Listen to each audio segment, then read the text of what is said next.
ನಮಸ್ತೆ ಮಾಸ್ಟರ್ಸ್. ಎಲ್ಲರಿಗೂ ಮಾತಾರ್ ಫೌಂಡೇಶನ್ ಕಡೆಯಿಂದ ಸ್ವಾಗತ. ಮೊಟ್ಟ ಮೊದಲಿಗೆ ನಮ್ಮ ಗುರುಗಳಾದ ಪತ್ರಿಜಿ ಅವರಿಗೆ ವಂದಿಸುತ್ತಾ ಈ ದಿನ ಕಾರ್ಯಕ್ರಮವನ್ನು ಶುರು ಮಾಡೋಣ.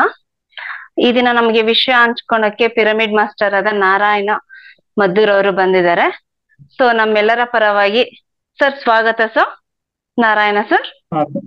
Thank you madam. Thank you sir, ಈ ದಿನ ವಿಷಯ ಬಂದು ಈ ಪ್ರಪಂಚ ಒಂದು ಸ್ವಪ್ನ, ಅದ್ರ ಬಗ್ಗೆ ನಮಗೆ ಜ್ಞಾನ ಹಂಚಿಕೆ ಮಾಡ್ತಿದ್ದಾರೆ. ಸೊ ಸರ್, ಅರ್ಧ ಗಂಟೆ 40 ಮಿನಿಟ್ಸ್ ಧ್ಯಾನ ಇರುತ್ತೆ, ಇನ್ 30 ಮಿನಿಟ್ಸ್ ಜ್ಞಾನ ಹಂಚಿಕೆ ಇರುತ್ತೆ, ಇನ್ 10 to 15 ಮಿನಿಟ್ಸ್ ನಮ್ಮ ಮಾಸ್ಟರ್ಸ್ ಅವರ ಅನುಭವ ಮತ್ತೆ ಅನುಮಾನ ಪ್ರಶ್ನೆಗಳಿಗೆ ಉತ್ತರಿಸ್ಬೇಕಾಗಿ ವಿನಂತಿ ಸರ್. ಸೊ ಮತ್ತೊಮ್ಮೆ ನಮ್ಮೆಲ್ಲಾ ಮಾತಾರ್ ಫೌಂಡೇಶನ್ ತಂಡದಿಂದ ಮತ್ತೆ ನಮ್ಮ ಎಲ್ಲಾ ಕೇಳುಗರ ಧ್ಯಾನ ಮಿತ್ರರ ಕಡೆಯಿಂದ ಮತ್ತೊಮ್ಮೆ ನಿಮ್ಗೆ ಸ್ವಾಗತ sir. Thank you madam. Thank you sir. ಧ್ಯಾನದ ಗೈಡ್ ಲೈನ್ ನೀವ್ ಮಾಡ್ತೀರಾ? ಸರಿ ಮೇಡಮ್. Okay madam. ಓಕೆ, ಎಲ್ಲಾ ಮಾಸ್ಟರ್ಸ್ ದಯವಿಟ್ಟು ವಿಡಿಯೋಗಳನ್ನ ಆನ್ ಮಾಡ್ಕೊಂತೀರಾ?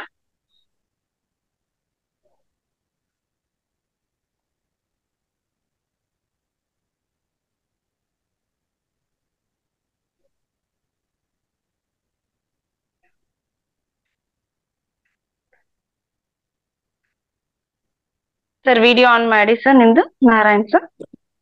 ಸರಿ madam. Okay, thank you sir. Thank you masters. ಎಲ್ರಿಗೂ ನಮಸ್ಕಾರ. ಬ್ರಹ್ಮಋಷಿ ಸುಭಾಷ್ ಪತ್ರಿಜಿ ಅವರಿಗೆ, ಮಾತಾ ಸ್ವರ್ಣಮಾಲ ಪತ್ರಿಜಿ ಅವರಿಗೆ, ಹಾಗೆ ಜಗತ್ತಿನ ಎಲ್ಲ ಪಿರಮಿಡ್ ಮಾಸ್ಟರ್ಗಳ ಆತ್ಮಚೇತನಗಳಿಗೆ ಆತ್ಮ ನಮಸ್ಕಾರಗಳನ್ನ ತಿಳಿಸ್ತಾ, ಮಾಸ್ಟರ್ಸ್ ಎಲ್ರು ದಯಮಾಡಿ ಕಾಲ್ ಕ್ರಾಸ್ ಮಾಡಿ ಕೈ ಬೆರಳ ಜೊತೆ ಕೈ ಬೆರಳ ಸೇರಿಸ್ಕೊಳ್ಳೋಣ, ಕಣ್ಣುಗಳನ್ನು ಮೃದುವಾಗಿ ಮುಚ್ಚೋಣ, ಸಂಪೂರ್ಣವಾಗಿ ಸಹಜವಾದ ಉಸಿರಾಟವನ್ನು ಗಮನಿಸೋಣ. ಸಹಜವಾದ ಉಸಿರಾಟದ ಕಡೆ ನಮ್ಮ ಗಮನ. ಸೊ ಮೂಗಿನ ತುದಿಯಲ್ಲಿ ಒಳಗೆ ಹೋಗುತ್ತಿರುವ ಉಸಿರು, ಹೊರಗೆ ಬರುತ್ತಿರುವ ಉಸಿರು, ಮೂಗಿನ ತುದಿಯ ಬಳಿ ಗಮನಿಸಿ. ಸೊ ಒಳಗಡೆ ಹೋಗ್ತಾ ಇರೋ ಉಸಿರು, ಹೊರಗಡೆ ಬರ್ತಾ ಇರೋ ಉಸಿರನ್ನ ಆ ಮೂಗಿನ ತುದಿಯ ಬಳಿ ಗಮನಿಸಿದ್ರೆ ಆ ಮೂಗಿನ ತುದಿಯಲ್ಲಿ ಒಂದು ರೀತಿ ಸೆನ್ಸೇಷನ್ ಕ್ರಿಯೇಟ್ ಆಗುತ್ತೆ. ಗಮನಿಸಿ.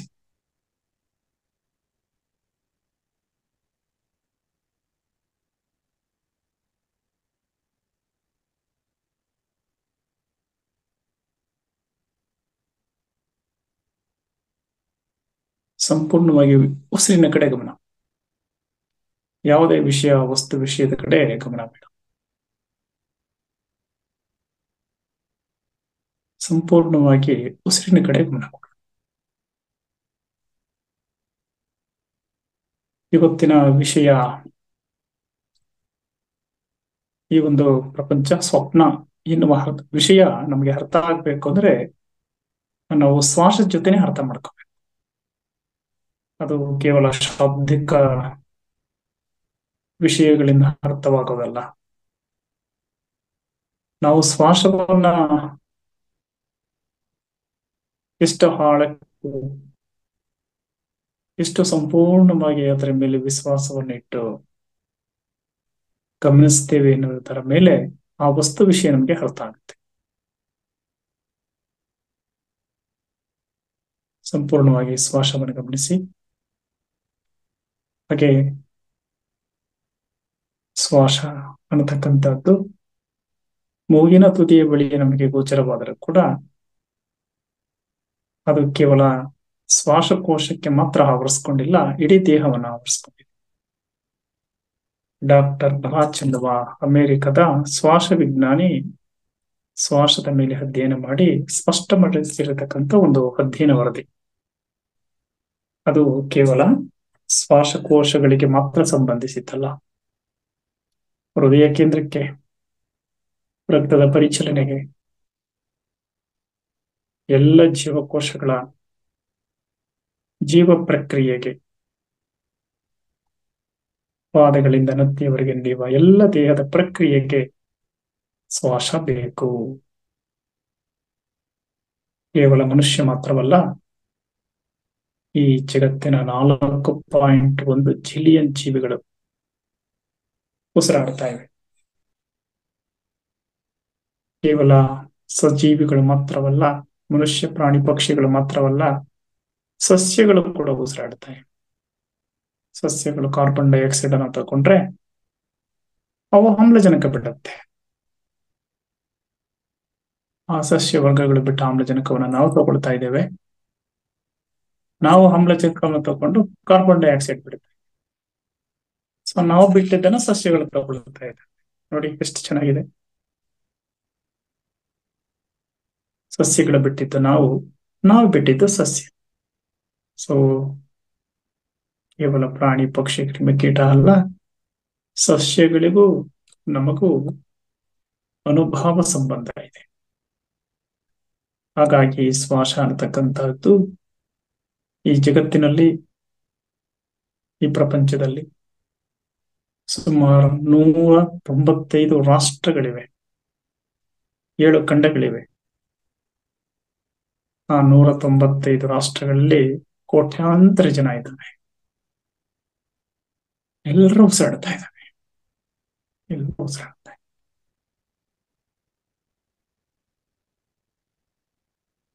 ಈ ಪ್ರಪಂಚ, ಈ ಭೂಮಿ ಯಾವಾಗ ಅಸ್ತಿತ್ವಕ್ಕೆ ಬಂತು ಅಂದ್ರೆ 4.460 ಬಿಲಿಯನ್ ವರ್ಷಗಳ ಹಿಂದೆ ಸೂರ್ಯ ಒಂದು ಉರಿಯುವ ಬೆಂಕಿ ಎಚ್ಚೆಂಟ್ ಆಗಿದ್ದ. ಸೊ ಅಲ್ಲಿ ಸ್ಫೋಟ ಆಗಿ ಆ ಸೂರ್ಯನ ತುಣುಕು ಹೊರಗಡೆ ಬಂದು ಉರಿತಾ ಉರಿತಾ ಉರಿತಾ ಸುಮಾರು 10 ಕೋಟಿ ಬಿಲಿಯನ್ ವರ್ಷಗಳು ತಗೊಳುತ್ತೆ ಮೇಲ್ಪದರ ತಣ್ಣಗಾಗ್ಲಿಕ್ಕೆ. ಹಾಗೆ ತಣ್ಣಗಾಗ್ತಾ ಆಗ್ತಾ ಆಗ್ತಾ ಆಗ್ತಾ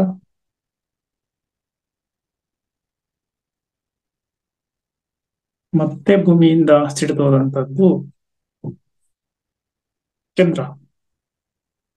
ಸೊ ಚಂದ್ರ ಗ್ರಹ ಆಯ್ತು. ಸೂರ್ಯನಿಂದ ಸಿಡಿದು ಭೂಮಿ ಬಂತು. ಮೇಲೆ ತಣ್ಣಗಾಗ್ತಾ ಆಗ್ತಾ ಸೂರ್ಯನ ಸುತ್ತಲಿಕ್ಕೆ ಪ್ರಾರಂಭ ಆಯಿತು. ಭೂಮಿಯಿಂದ ಸಿಡಿದ ಒಂದು ತುಣುಕು ಚಂದ್ರ ಆಯಿತು. ಅದು ಭೂಮಿಯ ಸುತ್ತ ಸುತ್ತಲಿಕ್ಕೆ ಪ್ರಾರಂಭ ಆಯಿತು. ಗಮನಿಸ್ತಾ ಇರಿ ಮಾಸ್ಟರ್ಸ್. ಹಾಗೆ ಮೇಲ್ಪದರ ಕರಗ್ತಾ ಕರಗ್ತಾ ಕರಗ್ತಾ ತಣ್ಣಗಾಗ್ತಾ ಆಗ್ತಾ ಸೂರ್ಯನ ಭೂಮಿಯ ಒಳಗಡೆ ಇದ್ದಂತ ಅನಿಲಗಳು ತಣ್ಣಗಾಗ್ತಾ ಆಗ್ತಾ ನೀರು ಸೃಷ್ಟಿಯಾಯಿತು. ಸಮುದ್ರಗಳು ಸೃಷ್ಟಿಯಾಯಿತು. ಪ್ರಾರಂಭದಲ್ಲಿ ಒಂದೇ ಖಂಡ ಇತ್ತು. ಈ ಭೂಮಿ ಕೂಡ ದ್ರವ ರೂಪದಲ್ಲಿತ್ತು.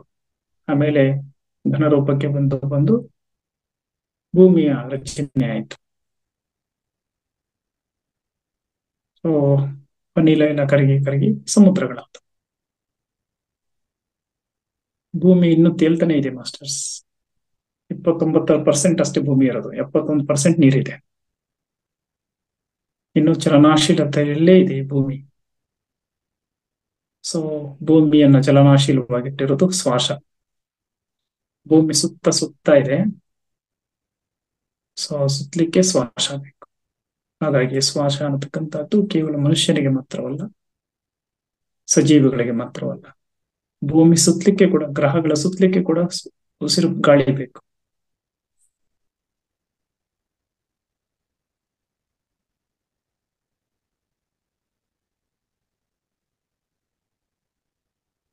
ಸಾಗರ ಸಮುದ್ರಗಳು ಸೃಷ್ಟಿಯಾದ ಮೇಲೆ ಪಾಚಿ ಸಸ್ಯಗಳು, ಆಮೇಲೆ 460 ಕೋಟಿ ವರ್ಷಗಳಾಗಿದೆ ಭೂಮಿ ರಚನೆಯಾಗಿ. ಜೀವಿಗಳು ಉದಯ ಆಗಿದ್ದು 50 ಕೋಟಿ ವರ್ಷಗಳ ಹಿಂದೆ.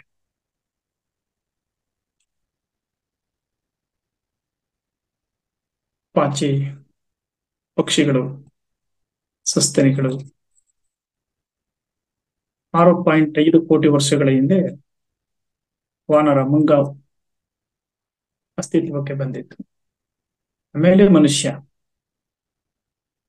ಮನುಷ್ಯನಿಗಿಂತ ಫಸ್ಟ್ ಬಂದಿತ್ತು ಸಸ್ಯಗಳು, ಆಮೇಲೆ ಪ್ರಾಣಿ ಪಕ್ಷಿಗಳು, ಸಸ್ತನಿಗಳು. ಮನುಷ್ಯ 6.5 ಕೋಟಿ ವರ್ಷಗಳ ಹಿಂದೆ ವಾನರನಿಂದ ಆರಂಭ ಆಗಿತ್ತು.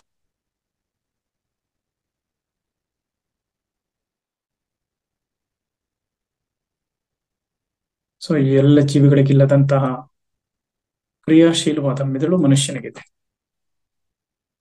ಹಾಗಾಗಿ ಆ ಬೌದ್ಧಿಕ ಸ್ಥೂಲದ ಮೆದುಳಿನಿಂದ ಮನುಷ್ಯ ಕಂಪ್ಯೂಟರ್ಗಿಂತ ತೀಕ್ಷ್ಣವಾಗಿ ಅಧ್ಯಯನ ಮಾಡಿ ಇಡೀ ಜಗತ್ತನ್ನ ಆವರಿಸ್ಕೊಂಡಿದ್ದಾನೆ. ಇಡೀ ಜಗತ್ತನ್ನ ಆವರಿಸ್ಕೊಂಡಿದ್ದಾನೆ. ಮಂಗಳ ಗ್ರಹಕ್ಕೆ ಹೋಗಿದ್ದಾನೆ, ಸುಖ ಗ್ರಹಕ್ಕೆ ಹೋಗಿದ್ದಾನೆ.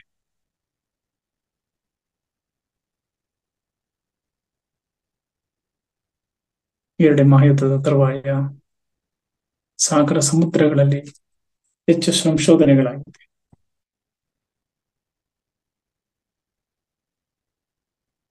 ಈ ಪ್ರಪಂಚ ಒಂದು ಅದ್ಭುತ ಲೋಕ, ಒಂದು ಅದ್ಭುತ ಕತ್ತಾಣ.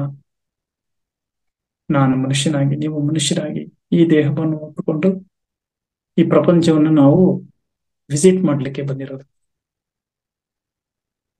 ಹೆಂಡತಿ ಮಕ್ಕಳನ್ನೆಲ್ಲ ಕರ್ಕೊಂಡು, ಗಂಡ ಮನೆ ಮಕ್ಕಳೆಲ್ಲರೂ ಟೂರ್ಗೆ ಹೋಗ್ತೀರಿ, ಪ್ರವಾಸ ಹೋಗಿ, ಪ್ರವಾಸಕ್ಕೆ ಹೋಗಿ ನಿಮಗೆ ಬೇಕಾದಂತಹ ಸ್ಥಳವನ್ನು ನೋಡ್ಕೊಂಡು ಬರ್ತೀರ. ಹಾಗೆ ಈ ದೇಹವನ್ನು ಒಪ್ಪಿಕೊಂಡು ಈ ಆತ್ಮ ಅನ್ನತಕ್ಕಂಥ ಪರಮಾತ್ಮ ಈ ಭೂಮಿಯನ್ನು ವಿಸಿಟ್ ಮಾಡ್ಲಿಕ್ಕೆ ಬಂದಿರೋದು, ಅನುಭವವನ್ನು ಪಡ್ಕೊಳ್ಳಿಕ್ಕೆ ಬಂದಿರೋದು. ಹಾಗಾಗಿ ನೀವು ನಾವೆಲ್ಲರೂ ಅನುಭವವನ್ನು ಪಡ್ಕೊಳ್ಳೋದು ಈ ಜಗತ್ತಿಗೆ, ಈ ಪ್ರಪಂಚಕ್ಕೆ. ಹಾಗಾಗಿ ಈ ಪ್ರಪಂಚವನ್ನು ಗಮನಿಸಿ ಮಾಸ್ಟರ್ಸ್. ಅಂಟಾರ್ಟಿಕಾ ಖಂಡ ಇದೆ, ಅದು ಇನ್ನೂ ಹಿಮಗಳ ಶಿಖರ, ಅದು ಹಿಮಗಳ ಶಿಖರ.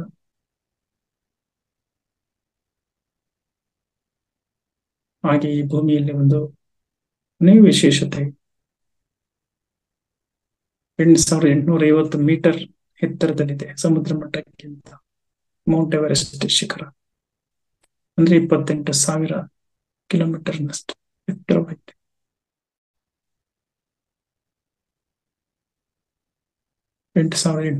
ಮೀಟರ್ ಎತ್ತರದಲ್ಲಿದೆ ಭೂಮಿಗಿಂತ. ಅದೇ ರೀತಿ ಅದಕ್ಕಿಂತ ಆಳವಾದ ಕಂದರ 10,000 ಮೀಟರ್ ಕಂದರ ಇದೆ. ಸೊ ಎತ್ತರನೂ ಇದೆ, ಕಂದರನೂ ಇದೆ. ಅಂಟಾರ್ಟಿಕಾದಲ್ಲಿ ಹಿಮದ ಗೆಡ್ಡೆಗಳು ಹಿಮಾಲಯ ಶಿಖರದ ರೀತಿ, ಪರ್ವತದ ರೀತಿ ಅಚಲವಾಗಿ ನಿಂತಿದೆ. ಅದೇ ರೀತಿ ನಮ್ಮ ಭಾರತದಲ್ಲಿ ಚೀನಾದಿಂದ ಕಾಶ್ಮೀರದವರೆಗೆ, ಇರಾನ್ ಇರಾಕ್ವರೆಗೆ ವಿಸ್ತಾರವಾದಂತ 1,000 ಕಿಲೋಮೀಟರ್ ಹಿಮಾಲಯ ಪರ್ವತ ಶ್ರೇಣಿಗಳು ಭಾರತಕ್ಕೆ ರಕ್ಷಣೆ ಕೊಡ್ತಾ ಇದೆ. ಅನೇಕ ಜೀವ ನದಿಗಳಿಗೆ ಉಗಮ ಸ್ಥಾನ ಹಿಮಾಲಯ ಪರ್ವತ ಸ್ಥಾನ.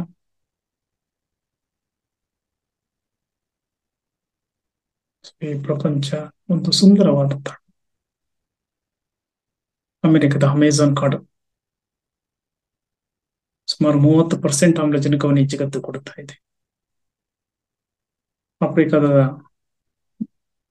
ದಟ್ಟ ಕಾಡುಗಳು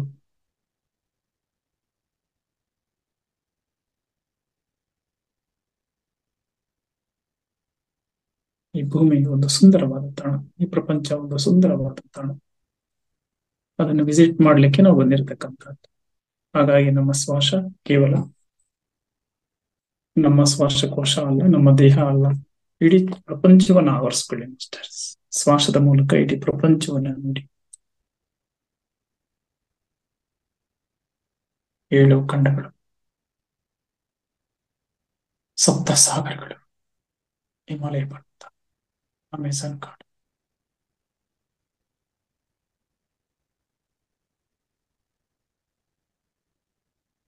ಈ ಭೂಮಿ ಎಷ್ಟು ಆವರಿಸ್ಕೊಂಡಿದೆ ಅಂದ್ರೆ,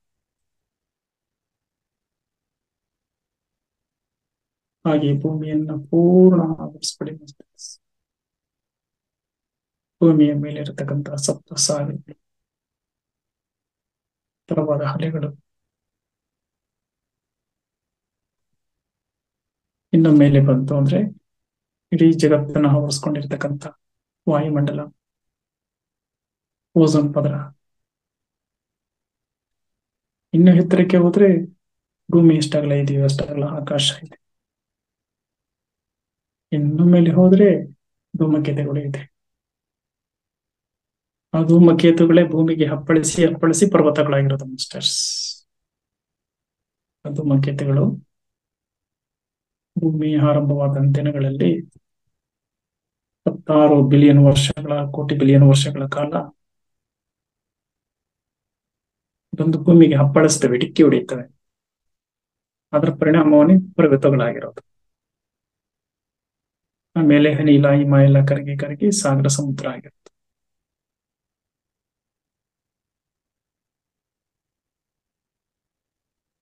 ಈ ಭೂಮಿ, ಈ ಪ್ರಪಂಚ ಹಲವಾರು ಸಲ ಇದರ ಜೀವ ಇರ್ತಕ್ಕಂಥದ್ದು, ಇದರ ಉಳಿವು ಇರತಕ್ಕಂಥದ್ದು ಸೂರ್ಯನ ಮೇಲೆ ಆಧಾರಿತವಾಗಿರೋದು. ಸೂರ್ಯ ಎಲ್ಲಿಯವರೆಗೆ ಹುರಿತಾ ಇರ್ತಾನೆ ಬೆಂಕಿ ಚೆಂಡಾಗಿ, ಅಲ್ಲಿ ತನಕ ಈ ಭೂಮಿ ಅಸ್ತಿತ್ವದಲ್ಲಿರುತ್ತೆ. ಈ ಪ್ರಪಂಚ ಸೂರ್ಯ ಹುರಿದು ಅವನ ಶಾಖ ಎಲ್ಲ ಡಿಸ್ಟ್ರಾಯ್ ಆಗ್ಬಿಡ್ತು ಅಂದ್ರೆ ಭೂಮಿಯ ಅಂತ್ಯ ಆಗ್ಬಿಡುತ್ತೆ ಮಾಸ್ಟರ್ಸ್.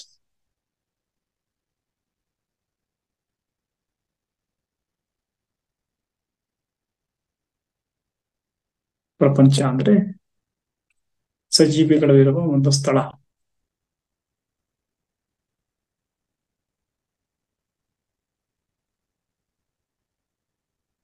ಪ್ರಪಂಚಕ್ಕೂ ಜಗತ್ತಿಗೂ, ವಿಶ್ವಕ್ಕೂ ವ್ಯತ್ಯಾಸ ಇದೆ ಮಾಸ್ಟರ್. ವಿಶ್ವ ಅಂದ್ರೆ ಜಗತ್ತು, ಪ್ರಪಂಚ ಅಂದ್ರೆ ಭೂಮಿ ಮಾತ್ರ, ಇಲ್ಲಿರ್ತಕ್ಕಂಥ ಜೀವಿಗಳು, ಸಜೀವಿಗಳು. ವಿಶ್ವ ಅಂದ್ರೆ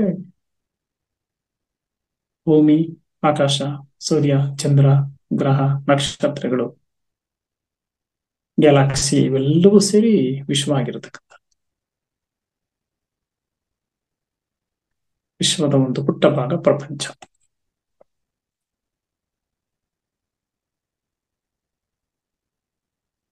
ಸೊ ಈ ಮನುಷ್ಯನಾಗಿ ನಾನು ಈ ಪ್ರಪಂಚದಲ್ಲಿ ಇದ್ದೇನೆ.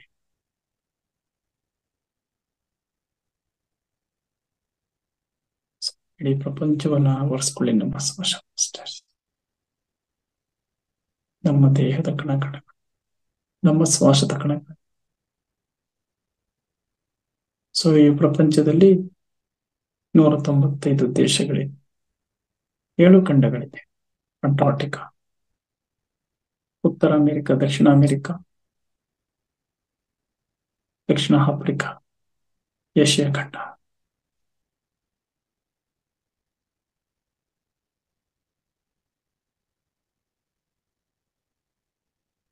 ಏಳು ಖಂಡಗಳು.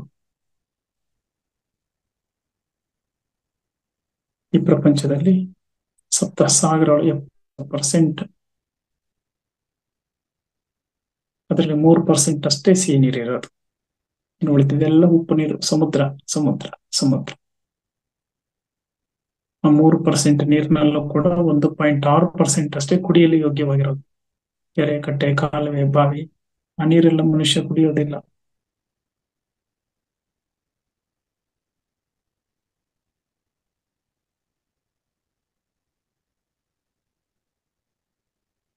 ಸೊ ಈ ಜಗತ್ತಿನಲ್ಲಿ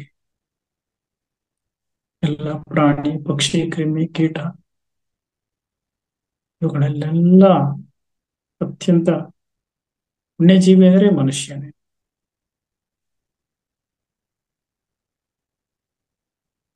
ಮನೆ ಕಟ್ಟಿ ವಾಸ ಮಾಡ್ತಾ ಇದ್ದಾನೆ.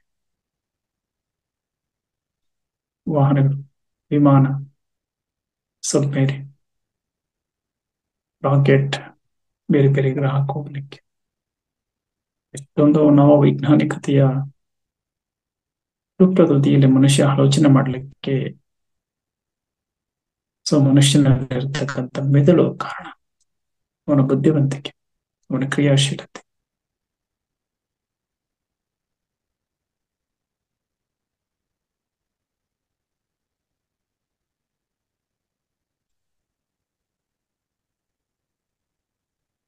ಸೊ ನಮ್ಮ ಶ್ವಾಸ ಇಡೀ ಪ್ರಪಂಚವನ್ನು ಆವರಿಸ್ಕೊಳ್ಳಿ, ಇಡೀ ಜಗತ್ತನ್ನು ಆವರಿಸ್ಕೊಳ್ಳಿ. ನಾವು ಕುಳಿತಿರುವ ನಮ್ಮ ದೇಹದ ಸುತ್ತ ಜೀರುಂಡೆಗಳ ಶಬ್ದ ಬರ್ತಾ ಇದೆ, ಗಮನಿಸಿ ಮಾಸ್ಟರ್ಸ್. ಮೊಯ್ಯಂತ ಶಬ್ದ ಬರ್ತಾ ಇದೆ. ಸೊ ಅದನ್ನ ಯಾರು ಸೃಷ್ಟಿ ಮಾಡಿದ್ದು?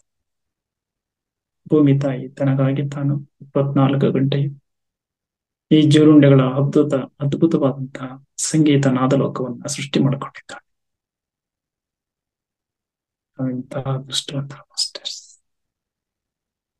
ಈ ಜಿರುಂಡೆಗಳ ಶಬ್ದದ ಅದ್ಭುತ ನಾದಮಯ ಲೋಕದಲ್ಲಿ ನಮ್ಮ ಶ್ವಾಸದೊಡನೆ, ನಮ್ಮ ಇರುವಿಕೆ, ನಮ್ಮ ಅಸ್ತಿತ್ವ, ನಮ್ಮ ಜೀವಂತಿಕೆ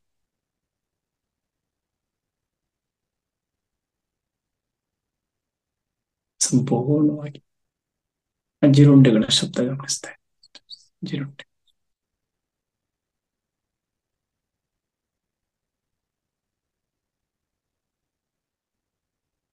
ಇನ್ನು ಆಳಕ್ಕೆ ಹೋದರೆ ನಮ್ಮ ಶ್ವಾಸದ ಶಬ್ದವನ್ನು ಕೂಡ ಗಮನಿಸಬಹುದು. ಮೂಗಿನ ತುದಿಯ ಬಳಿ, ಆ ಮೂಗಿನ ಒಳಗಡೆ ಹಂಗಳಿಗೆ ಆ ಶ್ವಾಸ ಹೋಗಿ ಸ್ಪರ್ಶ ಆಗುತ್ತೆ, ಅದರ ಶಬ್ದ ಕೂಡ ಕೇಳಿಸ್ಕೋಬಹುದು. ಸೂಕ್ಷ್ಮ ಗ್ರಹಿಗಳಾಗಬೇಕು.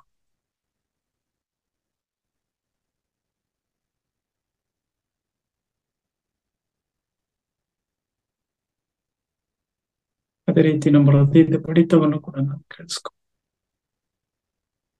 ಪ್ರೀತಿಯಿಂದ, ನಂಬಿಕೆಯಿಂದ ನಮ್ಮ ಅಂತಃಕರಣದ ಕಿವಿಗಳನ್ನ ಹೃದಯದ ಕೇಂದ್ರದಲ್ಲಿ ಸ್ಪರ್ಶ ಮಾಡಿದರೆ ಸಾಕು, ಅದರ ಶಬ್ದ ಡಕ್ ಡಕ್ ಕೇಳ್ತಿರುತ್ತೆ. ಅದೇ ರೀತಿ ನಮ್ಮ ಹೃದಯ ಕೇಂದ್ರದಿಂದ ದೇಹದ ಎಲ್ಲ ಭಾಗಕ್ಕೆ ರಕ್ತನಾಳಗಳ ಮೂಲಕ ರಕ್ತ ಹೋಗ್ತಾ ಇದೆ. ಸೊ ಅದನ್ನು ನಿಧಾನಕ್ಕೆ ಗಮನಿಸಬಹುದು. ಅದೇ ರೀತಿ ಇಡೀ ಪಾದಗಳಿಂದ ನೆತ್ತಿಯವರೆಗೆ ನರಮಂಡಲದ ವ್ಯವಸ್ಥೆ ಇದೆ, ನರಗಳು, ಅವುಗಳನ್ನು ಕೂಡ ನಾವು ಗಮನಿಸಬಹುದು. ಅಂತರ್ಚಕ್ಷುವಿನಲ್ಲಿ ಅವನ್ನ ನೋಡಬಹುದು. ಇನ್ನು 6 ಮೂಳೆಗಳನ್ನು ನೋಡಬಹುದು. ಆ ಮೂಳೆಯ ಒಳಗಡೆ ಇರುವ ಅಸ್ಥಿಮಜ್ಜೆ, ಅದು ಜೀವಕಣ ಮಾಸ್ಟರ್ಸ್. ಭೂಮಿಯ ಒಳಗಡೆ ಲಾವಾರಸ ಇದೆ, ಅದು ನಮ್ಮ ಭೂಮಿಯ ಜೀವಕಣ. ನಮ್ಮ ಮೂಳೆಯ ಒಳಗಡೆ ಅಸ್ಥಿಮಜ್ಜೆ ಇದೆ, ಅದು ಈ ಮನುಷ್ಯನ ಜೀವಕಣ. ಭೂಮಿ ತಾಯಿಗೆ ಲಾವರಸ, ಮನುಷ್ಯನಿಗೆ ಮೂಳೆಯೊಳಗಿರುವ ಅಸ್ಥಿಮಜ್ಜೆ. ಅಸ್ಥಿಮಜ್ಜೆಯೇ ನಮ್ಮ ಗುಣ, ಮನ, ನಮ್ಮ ರೂಪ, ಬಣ್ಣ, ಆಕಾರ ಎಲ್ಲವನ್ನ ನಿರ್ಧಾರ ಮಾಡ್ತಕ್ಕಂಥದ್ದು ವಂಶವಾಹಿನಿಗಳು, ಜೀನ್ಗಳದ್ದು.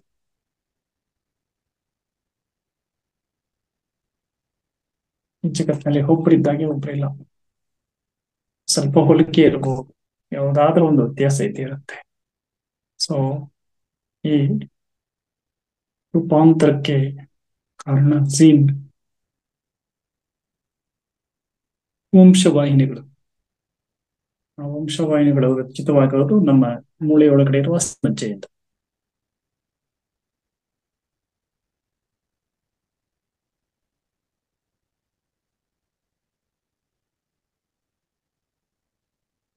ನಕ್ಷತ್ರಗಳ ಪುಂಜ, ಪಕ್ಷಿಗಳ ಶಬ್ದ, ಜಿರುಂಡಿಗಳ ನಾದ,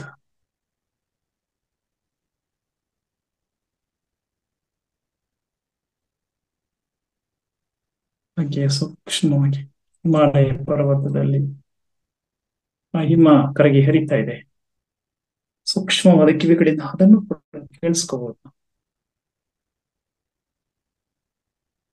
ಗಾಳಿ ಬೀಸ್ತಾ ಇದೆ, ಎಲೆಗಳು ಹೊಳಗಾಡ್ತಾ ಇದೆ, ಅವನ್ನು ಕೂಡ ಗಮನಿಸಬಹುದು.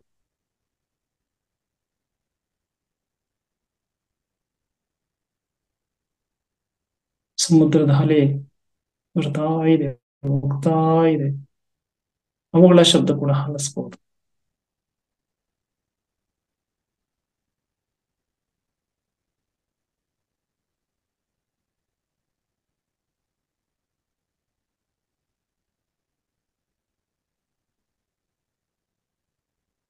ಸೊ ನಮ್ಮ ಶ್ವಾಸ ಇಡೀ ಪ್ರಪಂಚವನ್ನ, ಇಡೀ ಜಗತ್ತನ್ನ ಆವರಿಸ್ಕೊಂಡಿದೆ.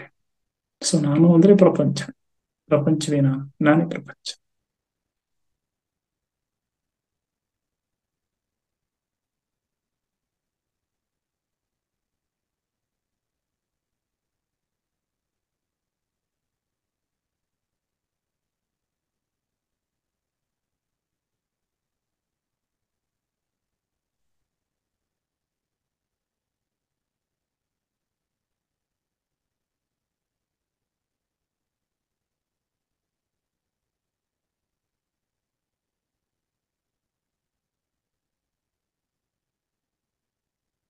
ಶ್ವಾಸವೇ ನಮಸ್ಕಾರ. ಶ್ವಾಸವೇ ಎಲ್ಲವೂ ಕೂಡ, ಸಕಲವೂ ಕೂಡ. ಈ ಶ್ವಾಸ ಅನ್ನೋದು ನನ್ನ ದೇಹಕ್ಕೆ ಮಾತ್ರ ಸೀಮಿತವಲ್ಲ, ಇಡೀ ಪ್ರಪಂಚಕ್ಕೆ ಸೀಮಿತ, ಇಡೀ ಜಗತ್ತನ್ನು ಆವರಿಸ್ಕೊಂಡೆ.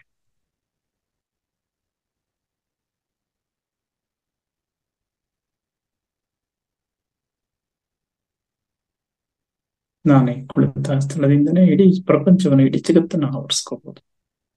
ಅಂತ ಚಕ್ಷುವಿನಲ್ಲಿ ಏನ್ ಬೇಕಾದ್ರೂ ಮಾಡ್ಬೋದು. ಪುಷ್ಪ ವಿಮಾನಕ್ಕಿಂತ ಫಾಸ್ಟ್ ಆಗಿ ನಮ್ಮ ಮನಸ್ಸು ಇದೆ. ಅದರ ಮೂಲಕ ನಾವು ಯಾವ ದೇಶಗಳಿಗೆ ಬೇಕಾದ್ರೂ ಹೋಗ್ಬೋದು, ಯಾವ ಪರ್ವತ ಬೇಕಾದ್ರೂ ನೋಡ್ಬೋದು, ಯಾವ ಸಮುದ್ರ ಬೇಕಾದ್ರೂ ನೋಡ್ಬೋದು.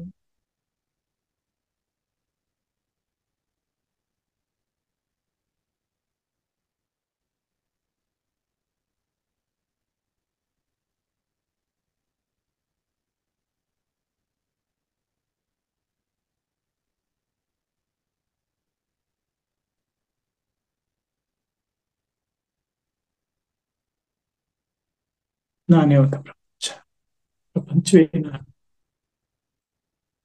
ಶ್ವಾಸವೇ ನಮಗೂ. ಪ್ರೀತಿ ಇಸ್ ಎವರಿಥಿಂಗ್.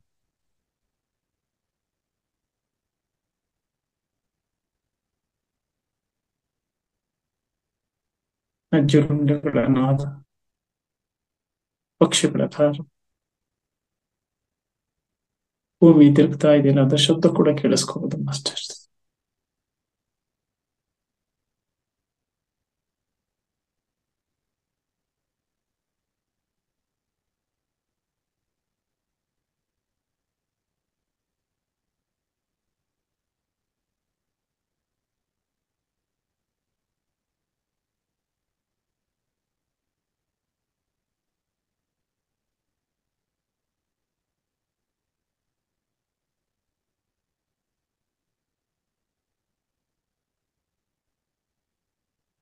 ಎಷ್ಟು ಆಳಕ್ಕೆ ಸಾಧ್ಯನ ಅಷ್ಟು ಆಳಕ್ಕೆ, ಎಷ್ಟು ಎತ್ತರಕ್ಕೆ ಸಾಧ್ಯನ ಅಷ್ಟು ಎತ್ತರಕ್ಕೆ, ಎಷ್ಟು ವಿಶಾಲ ಸಾಧ್ಯ ಅಷ್ಟು ವಿಶಾಲಕ್ಕೆ. ಎಷ್ಟು ವಿಶಾಲ ಅಂದ್ರೆ ಈ ಪ್ರಪಂಚ ಎಷ್ಟಾಗ್ಲ ಇದೆಯೋ ಅಷ್ಟಾಗ್ಲಕ್ಕೂ ನಮ್ಮ ಶ್ವಾಸ ಆವರಿಸ್ಕೋಬೇಕು ಮಾಸ್ಟರ್ಸ್. ನಾನು ಅನ್ನೋದು ದೇಹ, ನಾನು ಅನ್ನೋದು ಸೋಲು.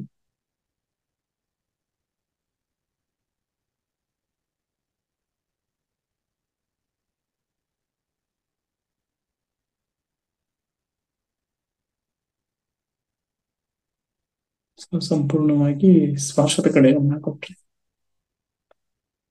ಇಡೀ ಜಗತ್ತಿಗೆ ಆವರಿಸ್ಕೋಬಹುದು. ಕುಳಿತ ಕಡೆಯಿಂದ ಏನ್ ಬೇಕಾದ್ರೂ ನೋಡ್ಬೋದು, ಎಲ್ಲಿಗ್ ಬೇಕಾದ್ರೂ ಹೋಗ್ಬೋದು, ವಿಮಾನಕ್ಕಿಂತ ಫಾಸ್ಟ್ ಆಗಿ ಹೋಗ್ಬೋದು, ಕಂಪ್ಯೂಟರ್ಗಿಂತ ಫಾಸ್ಟ್ ಆಗಿ ಇಡೀ ಜಗತ್ತಿಗೆ ದರ್ಶನ ಮಾಡಿ ಒಂದು ಶಕ್ತಿ, ಸಾಮರ್ಥ್ಯ, ಚೇತನೆ ಮನುಷ್ಯನ ಮೆದುಳಿಗಿದೆ, ಮನಸ್ಸಿಗಿದೆ, ಆತ್ಮಕ್ಕಿದೆ, ಆತ್ಮನಿಗೆ.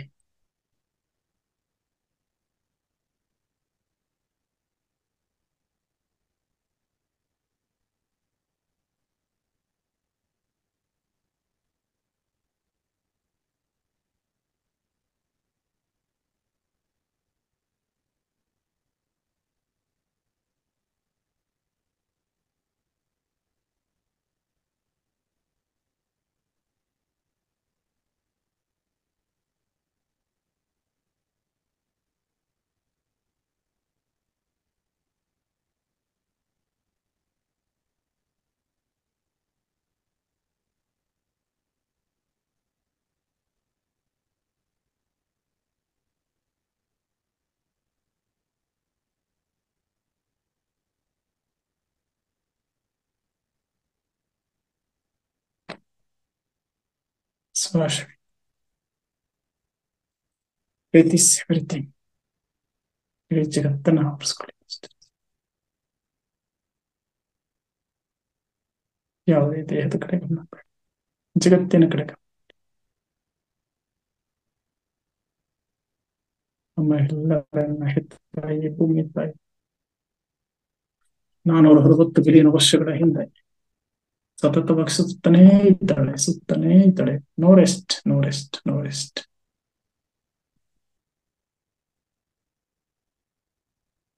ಅಂದಿನಿಂದ ಇಂದಿನವರೆಗೆ ಸೂರ್ಯ ಬೆಳಕು ಕೊಡ್ತಾನೇ ಇದ್ದಾನೆ. No rest, no rest, no rest. ಅಂದಿನಿಂದ ಇಂದಿನವರೆಗೆ ಭೂಮಿಯನ್ನು ಸುತ್ತಾ ಬೆಳೆದಿಂಗಳನ್ನ ಕೊಡ್ತಾನೇ ಇದ್ದಾನೆ ಚಂದ್ರ. No rest.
Yes masters. ಇನ್ನೊಂದೆರಡು ನಿಮಿಷ. ಇಡೀ ಪ್ರಪಂಚವನ್ನ ಶ್ವಾಸದ ಮೂಲಕ ನೋಡ್ತಾ ಇರಿ ಮಾಸ್ಟರ್ಸ್.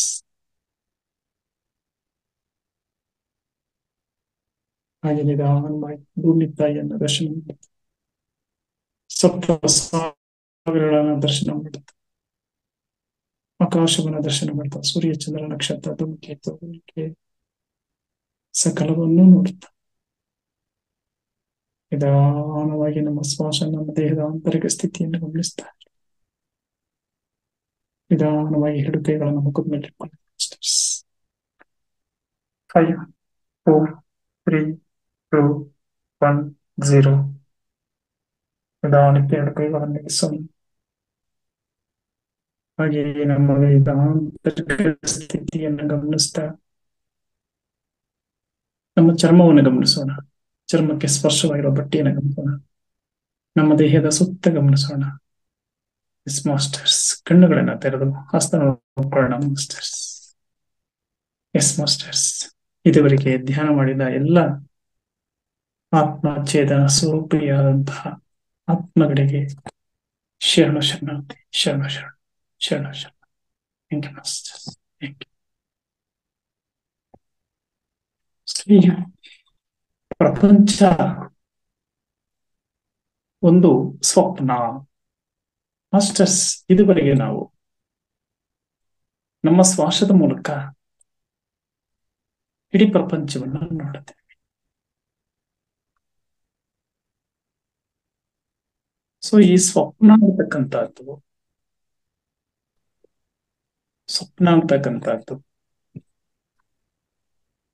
ನಿದ್ರಾ ಸ್ಥಿತಿಯಲ್ಲಿ ಬರ್ತಕ್ಕಂಥ ಒಂದು ಅವಸ್ಥೆ. ಮಾಂಡವ್ಯ ಉಪನಿಷತ್ತಿನಲ್ಲಿ ಈ ಮನುಷ್ಯನ ಅವಸ್ಥೆಗಳನ್ನ, ಆತ್ಮನ ಅವಸ್ಥೆಗಳನ್ನ 4 ಭಾಗ ಮಾಡಿದ್ದಾರೆ. ಆತ್ಮನ ಅವಸ್ಥೆಗಳನ್ನ ಮಾಂಡವ್ಯ ಉಪನಿಷತ್ತಿನಲ್ಲಿ ಗೌಡಪಾದರು 4 ಭಾಗ ಮಾಡ್ತಾರೆ. ಒಂದು ಜಾಗೃತ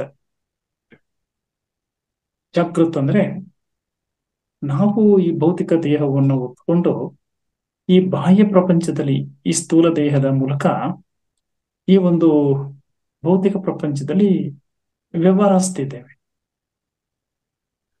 ನೀವು ಬಾಲ್ಯವನ್ನ ನೆನೆಸ್ಕೊಳ್ಳಿ. ನಿಮಗೆ ಯಾವಾಗ ಬುದ್ಧಿ ಬಂತು, 3ನೇ ವರ್ಷದಲ್ಲೋ, 4ನೇ ವರ್ಷದಲ್ಲೋ, 6ನೇ ವರ್ಷದಲ್ಲೋ, ತಾಯಿಯ ಗರ್ಭದಲ್ಲಿದ್ದಾಗ ನಮ್ಗೆ ಏನು ಗೊತ್ತಿಲ್ಲ. ತಾಯಿಯ ಗರ್ಭದಿಂದ ಹೊರಗಡೆ ಬಂದಾಗ 6 ತಿಂಗಳು, 3 ತಿಂಗಳು, ವರ್ಷ ಇದ್ದಾಗ ಅದು ಕೂಡ ನಮಗೆ ಗೊತ್ತಿಲ್ಲ. ಆಮೇಲೆ ಈ ಜಗತ್ತಿನ ಸಂಪರ್ಕವಾದ ಮೇಲೆ ನಮಗೆ ವಯಸ್ಸಾದ ಮೇಲೆ ಆ 5 ವರ್ಷನೋ 4 ವರ್ಷನೋ 6 ವರ್ಷಕ್ಕೋ ಅದು ನೆನಪುಗಳಿದೆ, ಬಾಲ್ಯದ ನೆನಪುಗಳು. ಸೊ ಅದಕ್ಕಿಂತ ಹಿಂದೆ ಇಲ್ಲ, ಅಂದಿನಿಂದ ಹಿಂದಿನವರೆಗೆ ಈ ಕ್ಷಣದವರೆಗೆ ನಾವು ಈ ಭೌತಿಕ ಜಗತ್ತಿನಲ್ಲಿ ಆ ಆಹಾರ, ನಿದ್ರೆ, ವ್ಯಾಪಾರ, ವ್ಯವಹಾರ, ಕೆಲಸ, ಕರ್ಮ, ಸೊ ಹೀಗೆ ವ್ಯವಹರಿಸ್ತಿದ್ದೇವೆ. ಈ ಬಾಹ್ಯ ಜಗತ್ತಿಗೆ ಈ ಸ್ಥೂಲ ದೇಹವನ್ನು ಒಟ್ಕೊಂಡಿದ್ದೇವೆ. ಸೊ ಇದರಿಂದ ನಮಗೆ ಅನುಭವಗಳು ಸಿಗ್ತಾ ಇದೆ. ಇದು ಜಾಗೃತ ಸ್ಥಿತಿಯ ಹಂತ. ನಾವು ಈ ಭೌತಿಕ ಜಗತ್ತಿನಲ್ಲಿ ಈ ಸ್ಥೂಲ ದೇಹವನ್ನು ಹೊತ್ತುಕೊಂಡು ಏನೇನು ಅನುಭವಗಳನ್ನು ಪಡ್ಕೊಳ್ತಿದ್ದೇವೋ ಇದು ಜಾಗೃತ ಸ್ಥಿತಿ. ಬಾಹ್ಯ ಪ್ರಪಂಚಕ್ಕೆ ಸಂಬಂಧಿಸಿದ ವ್ಯವಹಾರಗಳು ಇಲ್ಲಿ ನಡೆಯುತ್ತೆ. ಇನ್ನು ಎರಡನೇದು ಸ್ವಪ್ನ. ಇದು ನಿದ್ರಾ ಸ್ಥಿತಿಯಲ್ಲಿ ನಡೀತಕ್ಕಂಥ ಪ್ರಕ್ರಿಯೆ. ನಿದ್ರಾ ಸ್ಥಿತಿಯಲ್ಲಿ ನಡೀತಕ್ಕಂಥ ಪ್ರಕ್ರಿಯೆ. ಸೊ ಈ ಸ್ವಪ್ನ ಜಾಗೃತ ಸ್ಥಿತಿ ಎರಡೂ ಒಂದಕ್ಕೊಂದು ಪೂರಕವಾಗಿರುತ್ತೆ. ಇನ್ನು ಮೂರನೇದು ಸುಷುಪ್ತಿ. ಇದು ಕನಸಿಲ್ಲದಂತಹ ನಿದ್ರಾ ಸ್ಥಿತಿ. ನಾವು ನಿದ್ರೆಯನ್ನು ಮಾಡೋ ಸಂದರ್ಭದಲ್ಲಿ ಕನಸು ಕಾಣುತ್ತೇವೆ. ಕನಸಿಲ್ಲದೆ ಗಾಢವಾದ ನಿದ್ರೆಯನ್ನು ಮಾಡ್ತೇವೆ. ಅದು ಸುಷುಪ್ತಿ ಸ್ಥಿತಿ. ಮಾಸ್ಟರ್ಸ್, ಇದಲ್ಲದೆ ಮತ್ತೊಂದು ಸ್ಥಿತಿ ಇದೆ, ಅದನ್ನ ತುರ್ಯ ಅಂತ ಹೇಳ್ತಾರೆ. ಈಗ ತಾಯಿಯ ಗರ್ಭದಲ್ಲಿ ನೀವಿದ್ರಿ. ಇದ್ದಾಗ ನೀವೇನ್ ಮಾಡ್ತಾ ಇದೀರಿ ಅಂತ ನಿಮ್ ತಾಯಿ ಬೇಕಾದ್ರೆ ಹೇಳ್ಬಲ್ರು. ತುಂಬಾ ಚೇಷ್ಟೆ ಮಾಡ್ತಿದ್ದೆ, ಒಯ್ತಾ ಇದ್ದೆ, ಸದಾ ಕ್ರಿಯಾಶೀಲವಾಗಿದ್ದೆ ಅಂತ ಅಮ್ಮ ಹೇಳಬಹುದು. ಆದ್ರೆ ನಾವು ನಮ್ಮ ತಾಯಿಯ, ದಯಮಾಡಿ ಎಲ್ಲರೂ ಕೂಡ ಕಣ್ಮುಚ್ಚಿ masters, please close your eyes 1 ನಿಮಿಷ. ಸೊ ನೀವು ತಾಯಿಯ ಗರ್ಭ ನೆನೆಸ್ಕೊಳ್ಳಿ. ನಿಮ್ಮ ತಾಯಿಯ ಗರ್ಭದಲ್ಲಿ ನೀವು ಕಾಲನ್ನ ಕೊಕ್ಕರಿಸ್ಕೊಂಡು ಕೈ ಮುಷ್ಟಿಯನ್ನ ಹಿಡ್ಕೊಂಡು ಮಲಗಿದ್ದೀರಾ. ತಾಯಿ ಕರುಳಿನ ಮೂಲಕ ಆಹಾರವನ್ನ ನಮ್ಗೆ ಸರಬರಾಜು ಮಾಡ್ತಿದ್ದಾಳೆ. ಹೀಗೆ 9 ತಿಂಗಳು ತಾಯಿಯ ಗರ್ಭದಲ್ಲಿ ನಾವಿದ್ದೇವೆ. ಆಮೇಲೆ ತಾಯಿಯ ಗರ್ಭದಿಂದ ಹೊರಗಡೆ ಬಂದಿವಿ. ಸೊ ತಾಯಿಯ ಗರ್ಭದಿಂದ ಹೊರಗಡೆ ಬಂದಾಗ ಕೂಡ ತನ್ನ ತೋಳ ತೆಕ್ಕಿಯಲ್ಲಿ ಅವಳ ಮಡಲಿನಲ್ಲಿ ಬೆಲಗಿಸ್ಕೊಂಡು ಅವಳ ಎದೆ ಹಾಲನ್ನು ಕುಡಿಸ್ಕೊಂಡು ಒಂದೊಂದೇ ಸ್ಪರ್ಶದ ಮೂಲಕ, ಒಂದೊಂದೇ ಮೃದುವಾದ ಹಿತವಾದ ಮಾತಿನ ಮೂಲಕ ನಮಗೆ ಆಹಾರವನ್ನು ಉಣಿಸ್ತಾ, ನಮಗೆ ಮಾತನ್ನು ಕಲಿಸ್ತಾ ಈ ಜಗತ್ತನ್ನ ದರ್ಶನ ಮಾಡಿಸಿದವಳು ನಮ್ಮ ಹೆತ್ತ ತಾಯಿ. ಸೊ ಆ ಸ್ಥಿತಿ ಗೊತ್ತಿಲ್ಲ ನಮಗೆ. ಅದಕ್ಕೆ ಹೇಳೋದು, ಮಕ್ಕಳನ್ನ ದೇವರಿಗೆ ಹೋಲಿಕೆ ಮಾಡ್ತಾರೆ. ಏನ್ ನಡೀತು ಅಂತ ಗೊತ್ತಿಲ್ಲ. ಅದೇ ರೀತಿ ನಾವು ಗಾಢವಾದ ಧ್ಯಾನಕ್ಕೆ ಹೋದ್ರೆ ಶ್ವಾಸವನ್ನು ಗಮನಿಸ್ತಾ ಸಂಪೂರ್ಣವಾಗಿ ಆಳಕ್ಕೆ ಹೊರಟೋಗ್ಬಿಡ್ತಾರೆ. ಈ ದೇಹದ ಪ್ರಜ್ಞೆನ ಮುಗಿಸಿ ಗೊತ್ತಿಲ್ಲ. ನನ್ನ ದೇಹನೂ ನನಗೆ ಗೋಚರ ಆಗುತ್ತೆ. ನಾನು ಎಲ್ಲಿ ಕುಳಿತಿದ್ದೀನಿ ಗೊತ್ತಿಲ್ಲ. ನಾನು ಗಂಡೋ ಹೆಣ್ಣೋ ಅದು ನನಗೆ ಗೊತ್ತಿಲ್ಲ. ನನ್ನ ಹೆಸರು, ರೂಪ, ಜಾತಿ ಯಾವುದು ನನಗೆ ಅಗತ್ಯ ಇಲ್ಲ, ಸಿಗೋದು ಇಲ್ಲ. ಎಲ್ಲವನ್ನ ಮೀರಿ, ಸ್ಥಳವನ್ನು ಮೀರಿ, ಕಾಲವನ್ನು ಮೀರಿ ನನ್ನ ಮನಸ್ಸು, ನನ್ನ ಮನಸ್ಸಿನ ಅಂತರಂಗ, ನನ್ನ ಅಂತರ ಪ್ರಜ್ಞೆ ಎಲ್ಲ ಹೊರಟೋಗುತ್ತೆ. ಎಲ್ಲ ಹೊರಟು, ವಿಷಯವಿಲ್ಲ, ಸ್ಥಳವಿಲ್ಲ, ರೂಪವಿಲ್ಲ, ನಾಮವಿಲ್ಲ, ಅಂತಹ ಸ್ಥಿತಿಗೆ ಹೊರಟು. ಅದು ಆನಂದಮಯದ ಸ್ಥಿತಿ, ಪಾರಮಾರ್ಥಿಕವಾದಂತಹ ಸ್ಥಿತಿ. ಆ ಸ್ಥಿತಿಯೇ ಪ್ರಿಯ ಸ್ಥಿತಿ. ಅದು ದೇವತಾ ಸ್ಥಿತಿ, ಆನಂದಮಯ ಸ್ಥಿತಿ.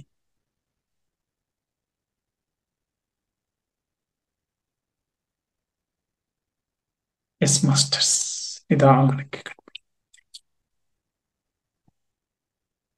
ಮಾಸ್ಟರ್ಸ್, ನೀವೆಲ್ಲರೂ ಜನಕ ಮಹಾರಾಜನ ಹೆಸರನ್ನ ಕೇಳಿದ್ದೀರಾ. ಜನಕ ಮಹಾರಾಜರಿಗೆ ಒಂದ್ಸಲ ಒಂದು ಕನಸು ಬಿಡತ್ತೆ. ಜನಕ ಕನಸು ಬಿಡತ್ತೆ. ಅದೇನು ಅಂದ್ರೆ, ನಿನ್ನ ಸಾಮ್ರಾಜ್ಯಕ್ಕೆ 12 ವರ್ಷ ಬರಗಾಲ ಬರುತ್ತೆ ಅಂತೇಳಿ ಕನಸು ಕಾಣ್ತಾರೆ. ಹಾಗಾಗಿ ಬೆಳಗ್ಗೆ ಭಯಭೀತರಾಗಿ ಆಸ್ಥಾನಕ್ಕೆ ಬರ್ತಾರೆ ಜನಕ ಮಹಾರಾಜರು. ಬಂದು ಅವರ ಆಸ್ಥಾನದಲ್ಲಿ ಸುಮಾರು 12 ಜನ ಮಂತ್ರಿಗಳಿರ್ತಾರೆ. ಆ 12 ಜನ ಮಂತ್ರಿಗಳನ್ನು ಕೂರಿಸ್ಕೊಂಡು, ನಾನು ರಾತ್ರಿ ಈ ರೀತಿ ಕನಸು ಕಂಡೆ, ಹಾಗಾಗಿ ನೀವು ಈ ಕನಸು ನಿಜವೋ ಸುಳ್ಳೋ ಇದೇನು ಅಂತೇಳಿ ನನಗೆ ಬಿಡಿಸಿ ಹೇಳಬೇಕು. ನಿಮ್ಗೆ 1 ದಿನ ಸಮಯ ಕೊಡ್ತಾ ಇದ್ದೇನೆ. ಸೊ ಯಾರೋ ಸರಿಯಾಗಿ ಹೇಳಲ್ವೋ ಅವ್ರನ್ನ ಮಂತ್ರಿಗಿರಿಯಿಂದ ಕಿತ್ತಾಕ್ತೇನೆ ಅಂತೇಳಿ ಅವರನ್ನ ಎಚ್ಚರಿಸಿ ಕಳಿಸ್ಕೊಡ್ತಾರೆ. ಹಾಗಾಗಿ ಎಲ್ಲ ಮಂತ್ರಿಗಳು ಭಯಭೀತರಾಗಿ, ನಾವು ಹೇಳಲಿಲ್ಲ ಅಂದ್ರೆ ನಾಳೆ ನಮಗೆ ಮಂತ್ರಿಗಿರಿ ಹೊರಟೋಗುತ್ತೆ ಅಂತೇಳಿ ಭಯಭೀತರಾಗಿ ಮನೆಗೆ ಹೋಗ್ತಾರೆ. ಅದೇ ರೀತಿ ಒಬ್ಬ ಮಂತ್ರಿ ಕಹೋಳ ಅಂತೇಳಿ, ಕಹೋಳ ಅವನು ಕೂಡ ಸಪ್ಪಿ ಮೋರಿನ ಹಾಕೊಂಡು ಮನೆಗೆ ಬರ್ತಾನೆ, ನಾಳೆ ಮಂತ್ರಿಗಿರಿ ಹೊರಟೋಗುತ್ತಲ್ಲ ನನಗೆ ಅಂತೇಳಿ. ಆಗ ಅವನ ಮಗ ಅಷ್ಟವಾಂಕ ಅಂತ, ಅಷ್ಟವಕ್ರ ಅವನು ತಂದೆ ಜೋತ್ ಮೋರಿಯನ್ನು ಹಾಕೊಂಡು ಬಂದಂತ ಸ್ಥಿತಿಯನ್ನ ನೋಡಿ ಯಾಕೆ ಅಂತ ಕೇಳ್ತಾನೆ. ಆಗ ಅವರ ತಂದೆ, ಸೊ ನಾಳೆಯಿಂದ ನನ್ನ ಮಂತ್ರಿಗೆ ಹೊರಟೋಗುತ್ತಪ್ಪ, ನಿನ್ನೆ ರಾತ್ರಿ ಜನಕ ಮಹಾರಾಜರು ಕನಸು ಕಂಡಿದ್ದಾರೆ 12 ವರ್ಷ ಬರಗಾಲ ಬರುತ್ತೆ ಅಂತೇಳಿ, ಅದು ನಿಜವೋ ಸುಳ್ಳೋ, ಸೊ ಅದನ್ನ ಬಿಡಿಸಿ ಹೇಳಿ ಅಂತೇಳಿ ಇದ್ದಾರೆ. ನಾವು ಹೇಳ್ಬೇಕು, ಹೇಳಿಲ್ಲ ಅಂದ್ರೆ ನಮ್ಮ ಮಂತ್ರಿಗಿಂತ ಕಿತ್ತಾಕ್ತಾರೆ ಅಂತ. ಆಗ ಮಗ ಹೇಳ್ತಾನೆ, ಅಯ್ಯೋ ಇಷ್ಟೊಂದು ಸಾಮಾನ್ಯವಾದ ವಿಷಯಕ್ಕೆ ನೀವ್ಯಾಕೆ ಅಷ್ಟೊಂದು ಚಿಂತಾಕ್ರಾಂತರಾಗ್ತೀರಿ? ನಿಮ್ಗೆ ಹೇಳಕ್ಕಾಗ್ಲಿಲ್ಲ ಅಂದ್ರೆ ನಾನು ಬಂದು ಆಸ್ಥಾನಕ್ಕೆ ಅವ್ರಿಗೆ ಹೇಳ್ತೇನೆ, ಬೆಳಿಗ್ಗೆ ನಾನು ಬರ್ತೇನೆ ನಿಮ್ ಜೊತೆ, ನಿದ್ರೆ ಮಾಡಿ ಆರಾಮಾಗಿ ಅಂತೇಳಿ ಮಗ ಹೇಳ್ತಾನೆ. ಸೊ ಬೆಳಗಾಯ್ತು, ಆ ಖಗೋಳ ಮಂತ್ರಿಯ ಜೊತೆ ಅವನ ಮಗ ಅಷ್ಟವಕ್ರ ಜನಕ ಮಹಾರಾಜರ ಆಸ್ಥಾನಕ್ಕೆ ಹೋಗ್ತಾನೆ. ಆಗ ಎಲ್ಲ ಮಂತ್ರಿಗಳು, ಇನ್ನ ಉಳಿದ 11 ಮಂತ್ರಿಗಳು ಉತ್ತರ ಹೇಳ್ತಾರೆ. ಅದು ಯಾವುದು ಕೂಡ ಸರಿಯಾಗೋದಿಲ್ಲ. ಆ ಖಗೋಳ, ನನ್ನ ಮಗ ಉತ್ತರ ಹೇಳ್ತೇನೆ ಸ್ವಾಮಿ ಅಂತಾರೆ. ಆಗ ಹೇಳಪ್ಪ ಅಂತಾರೆ. ಆಗ ಖಗೋಳ ಉತ್ತರವನ್ನ ಆರಂಭ ಮಾಡ್ತಾರೆ. 1 ನಿಮಿಷ ಜನಕ ಮಹಾರಾಜರ ಕಣ್ಣನ್ನು ಮುಚ್ಚಿಸ್ತಾನೆ. ಸೊ ಸಾಧ್ಯವಾದರೆ ನೀವು ಮುಚ್ಚಿ ಕಣ್ಣು ಮಾಸ್ಟರ್ಸ್. ಜನಕ ಮಹಾಪ್ರಭುಗಳೇ, ನೀವು ಶ್ವಾಸವನ್ನು ಗಮನಿಸಿ. ಮಾಸ್ಟರ್ಸ್, ನೀವು ಶ್ವಾಸ ಗಮನಿಸಿ. ಶ್ವಾಸವನ್ನು ಗಮನಿಸ್ತಾ ಇಡೀ ನಿಮ್ಮ ದೇಹವನ್ನು ಆವರಿಸ್ಕೊಡಿ. ದೇಹವನ್ನು ಬಿಟ್ಟು ನಿಮ್ಮ ಸುತ್ತ ಆವರಿಸ್ಕೊಡಿ. ನಿಮ್ಮ ಮನೆಯನ್ನ ಬಿಟ್ಟು ನಿಮ್ಮ ಮನೆಯ ಸುತ್ತಮುತ್ತ, ನಿಮ್ಮ ಊರು ಕೇರಿ, ಇಡೀ ಭೂಮಿಯನ್ನು ಆವರಿಸ್ಕೊಡಿ. ಇಡೀ ಸಮುದ್ರಗಳನ್ನು ಆವರಿಸ್ಕೊಡಿ. ಇಡೀ ವಾತಾವರಣ, ವಾಯುಮಂಡಲವನ್ನು ಆವರಿಸ್ಕೊಡಿ. ಕಾಡು, ಮೇಡು, ಪರ್ವತ, ನದಿ, ಸಾಗರ, ಸಮುದ್ರ ಎಲ್ಲವನ್ನು ಆವರಿಸ್ಕೊಡಿ. ಆಕಾಶವನ್ನು ಗಮನಿಸ್ತಾರೆ. ನಕ್ಷತ್ರಗಳನ್ನ ನೋಡಿ. ಭೂಮಿ, ಸೂರ್ಯ, ಚಂದ್ರ ಸರ್ವವನ್ನು ನೋಡಿ. ಜಗತ್ತಿನಲ್ಲಿರುವ ಎಲ್ಲ ಜನಗಳು, ಎಲ್ಲ ಪ್ರಾಣಿ, ಪಕ್ಷಿ, ಕ್ರಿಮಿ, ಕೀಟ, ನೆಲ, ಜಲ. ಈಗ ಜನಕ ಮಹಾರಾಜರೇ, ಸರ್ವವೂ ನೀವೇ ಆಗಿದ್ದೀರಿ. ನೀವೇ ಪ್ರಪಂಚ ಆಗಿದ್ದೀರಿ. ಪ್ರಪಂಚವೇ ನೀವೇ ಆಗಿದ್ದೀರಿ. ಹಾಗಾಗಿ ಪ್ರಪಂಚ ಒಂದು ಸ್ವಪ್ನ.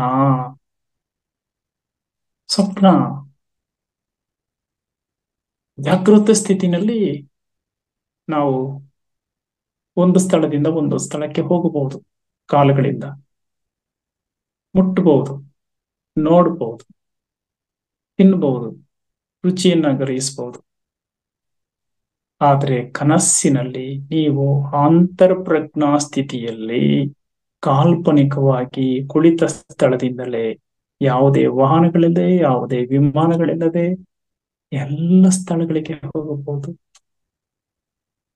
ಕುಳಿತುಕೊಂಡೆ ಅಂಟಾರ್ಟಿಕಾ, ಕುಳಿತುಕೊಂಡೆ ಹಿಮಾಲಯ ಪರ್ವತ, ಇಲ್ಲಿ ಕುಳಿತುಕೊಂಡೆ ಪಿರಮಿಡ್ ನೋಡು, ಇಲ್ಲಿ ಕುಳಿತುಕೊಂಡೆ ನಾವು ಕೈಲಾಸ ಪರ್ವತ, ಇಲ್ಲಿ ಕುಳಿತುಕೊಂಡೆ ಶಿವನನ್ನ ನೋಡು, ಮಹಂತರ ಪಾಪಾಜಿ ನೋಡು, ಕಾಳಿಯನ್ನ ನೋಡು, ಸ್ವಾಮಿ ವಿವೇಕಾನಂದ, ಭಗವಾನ್ ಬುದ್ಧರನ್ನ ನೋಡು, ಸಕಲ ಕ್ರಿಮಿ ಕೀಟ ಪ್ರಾಣಿ ಪಕ್ಷಿ ಸರ್ವವನ್ನು ನೋಡು, ಸರ್ವವನ್ನು ಸರ್ವವನ್ನು ಅಂತ ಹೇಳಿ ನಿಧಾನಕ್ಕೆ ಜನಕ ಮಹಾರಾಜರ ಕಣ್ಣನ್ನ ಬಿಡಿಸ್ತಾನೆ. ಅಷ್ಟವಕ್ರ ಮಾಸ್ಟರ್ಸ್, ಈ ಜಗತ್ತು ಒಂದು ಸ್ವಪ್ನ. ಯಾಕೆ ಇದು ಸ್ವಪ್ನ? ಜಾಗೃತ ಸ್ಥಿತಿಯಲ್ಲಿ ನಾವು ಸ್ಥಳವನ್ನ ಸ್ಪರ್ಶ ಮಾಡಬಹುದು, ಮುಟ್ಟಬಹುದು, ರುಚಿಯನ್ನ ನೋಡಬಹುದು. ಜಾಗೃತ ಸ್ಥಿತಿಯಲ್ಲಿ ಇದು ಸ್ಥೂಲ ದೇಹದಲ್ಲಿ ನಡೀತಕ್ಕಂಥ ಕ್ರಿಯೆ. ಅಮ್ಮ ತಟ್ಟೆಯಲ್ಲಿ ಊಟ ಕೊಡ್ತಾರೆ, ನಾನು ತಟ್ಟೆಯಲ್ಲಿ ಊಟ ಮಾಡ್ತೇನೆ. ಸೊ ಭೌತಿಕವಾಗಿ ಫಿಸಿಕಲ್ ಆಗಿ ಕ್ರಿಯೆ ಇದು.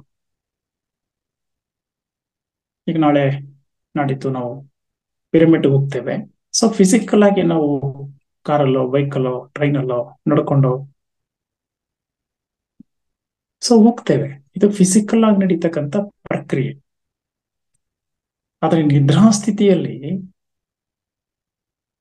ನಾನು ಕೇವಲ ನನ್ನೂರಲ್ಲ, ನನ್ನ ಮನೆಯಲ್ಲ, ಸೊ ಇಡೀ ಪ್ರಪಂಚದಲ್ಲಿ ಎಲ್ಲಿಗೆ ಬೇಕಾದ್ರೆ ನಾನು ಟ್ರಾವೆಲ್ ಮಾಡ್ಬೋದು. ಸೊ ಬಾಹ್ಯ ಸ್ಥಿತಿ, ಜಾಗೃತ ಸ್ಥಿತಿ ಇದು ಮಿಥ್ಯೆ ಅಲ್ಲ. ಆದ್ರೆ ಕನಸಿನಲ್ಲಿ ನಾನು ಹೋಗೋದು ಬರೋದು ಇದೆಲ್ಲ ಮಿಥ್ಯೆ. ಹಾಗಾಗಿ ಈ ಪ್ರಪಂಚ ಒಂದು ಸ್ವಪ್ನ. ನೀವೇ ಪ್ರಪಂಚ ಆಗಿದ್ದೀರಾ. ಹಾಗಾಗಿ ಈ ಸ್ವಪ್ನಗಳು ಹೇಗೆ ಬರುತ್ತೆ ಅಂದ್ರೆ, ನಾನು ಜಾಗೃತ ಸ್ಥಿತಿಯಲ್ಲಿ ಏನನ್ನ ಆಲೋಚನೆ ಮಾಡ್ತೇನೋ, ಯಾವುದನ್ನ ಅಧ್ಯಯನ ಮಾಡ್ತೇನೋ, ಯಾವುದರ ಜೊತೆ ಇರ್ತೇನೋ, ಯಾವುದನ್ನು ಬಯಸ್ತೇನೋ, ಸೊ ಅದಕ್ಕೆ ಪೂರಕವಾಗಿ ನಮಗೆ ಕನಸುಗಳು ಬೀಳುತ್ತವೆ. ಹಾಗಾಗಿ ನೀವೇ ಒಂದು ಪ್ರಪಂಚ, ಆ ಪ್ರಪಂಚವೇ ಒಂದು ಸ್ವಪ್ನ ಆಗಿದೆ.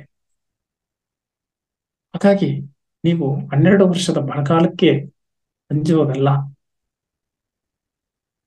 ನೀವು ಭೌತಿಕವಾಗಿ ಯಾವ ಪ್ರಕ್ರಿಯೆಯನ್ನು ಮಾಡ್ತಾ ಇದ್ದೀರಿ ಅನ್ನೋದನ್ನು ಗಮನಿಸಬೇಕು. ರಾತ್ರಿ ಮಲಗುವ ಮುನ್ನ ನಾವು ಹೆಚ್ಚು ಮೊಬೈಲ್ನ ನೋಡಬಾರದು ದೃಶ್ಯಗಳನ್ನ ನೋಡಿದ್ರೆ ಅದಕ್ಕೆ ಪೂರಕವಾದ ಕನಸುಗಳೇ ಬಿಡ್ತಕ್ಕಂಥದ್ದು. ರಾತ್ರಿ ಮಲಗುವ ಮುನ್ನ ಆಳವಾದ ಶ್ವಾಸವನ್ನು ಗಮನಿಸ್ತಾ ನಾನು ಇಡೀ ಜಗತ್ತಿನಲ್ಲಿ ಆನಂದಮಯವಾಗಿ ತೇಜೋಪುಂಜನಾಗಿ ಈ ಜಗತ್ತನ್ನು ವಿಹರಿಸ್ತಾ ಇದ್ರೆ ನನ್ನ ಕನಸುಗಳು ಕೂಡ ಅದಕ್ಕೆ ಪೂರಕವಾಗಿ ಬೀಳುತ್ತೆ.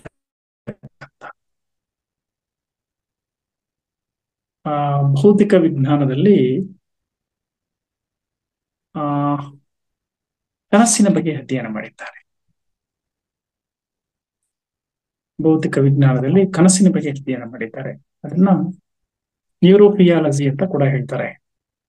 ಕನಸಿನ ಬಗ್ಗೆ ಅಧ್ಯಯನ ಮಾಡತಕ್ಕಂಥವರು ಸಿಗ್ಮಂಡ್ ಫ್ರಾಯ್ಡ್ ಕೂಡ ಕನಸಿನ ಬಗ್ಗೆ ತಮ್ಮ ಅಧ್ಯಯನವನ್ನ ವ್ಯಕ್ತಪಡಿಸ್ತಾರೆ. ಸಿಗ್ಮಂಡ್ ಫ್ರಾಯ್ಡ್ ಅವರು ಕೂಡ ಹೇಳ್ತಾರೆ. ಸಿಗ್ಮಂಡ್ ಫ್ರಾಯ್ಡ್ ಏನ್ ಹೇಳ್ತಾರೆ ಅಂದ್ರೆ, ಕನಸಿನ ಬಗ್ಗೆ ಕನಸುಗಳು ನಿದ್ರೆಯ ಕಾವಲುಗಾರರು, ಕನಸುಗಳು ಸ್ವಪ್ನ ನಿದ್ರೆಯ ಕಾವಲುಗಾರರು ಅಂತೇಳಿ ಸಿಗ್ಮಂಡ್ ಫ್ರಾಯ್ಡ್ ಹೇಳ್ತಕ್ಕಂಥದ್ದು. ಈ ನ್ಯೂರೋ ಫಿಸಿಯಾಲಜಿ ಕನಸಿನ ಬಗ್ಗೆ ಅಧ್ಯಯನ ಮಾಡತಕ್ಕಂಥ ಒಂದು ವಿಭಾಗ. ಸೊ ಕನಸಿನ ವಿದ್ಯಮಾನಗಳನ್ನ ಅಧ್ಯಯನ ಮಾಡತಕ್ಕಂಥ ವಿಭಾಗದಲ್ಲಿ ಇವರು ಕನಸನ್ನ ಕಾಣುವ ಸಂದರ್ಭದಲ್ಲಿ ರಕ್ತದ ಪರಿಚಲನೆ ಹೇಗಿರುತ್ತೆ ಅನ್ನೋದನ್ನ ಪತ್ತೆ ಮಾಡಿದ್ದಾರೆ. ನಮ್ಮ ಬ್ಲಡ್ ಸರ್ಕ್ಯುಲೇಷನ್ ಹೇಗಿರುತ್ತೆ ಆ ಸಂದರ್ಭದಲ್ಲಿ ನಮ್ಮ ಮೆದುಳು ಮತ್ತು ಹೃದಯದ ಪ್ರಕ್ರಿಯೆ ಹೇಗಿರುತ್ತೆ ಎನ್ನುವುದನ್ನು ಅಧ್ಯಯನ ಮಾಡಿದ್ದಾರೆ. ಹಾಗಾಗಿ ಈ ನ್ಯೂರೋ ಫಿಸಿಯಾಲಜಿ ಇದು ಮನಸ್ಸು ಮತ್ತು ಮೆದುಳಿನ ಸಮಸ್ಯೆಯನ್ನ ಅನ್ವೇಷಣೆ ಮಾಡತಕ್ಕಂತ ಒಂದು ವಿಜ್ಞಾನದ ಅಧ್ಯಯನ ವಿಭಾಗ.